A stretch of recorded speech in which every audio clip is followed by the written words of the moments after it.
جادو کی دنیا ایک ایسی خوبصورت اور حیرت انگیز جگہ تھی جہاں کا ہر منظر دلکش اور دل کو چھونے والا تھا۔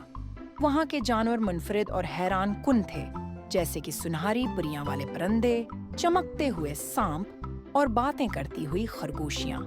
اس جادوئی دنیا میں سب سے زیادہ دلکش مخلوق پریاں اور یونیکورن گرلز تھیں۔ ہمیشہ کی روشنیوں کے حسن سے ہر چیز کو چمکدار بنا دیتی تھی۔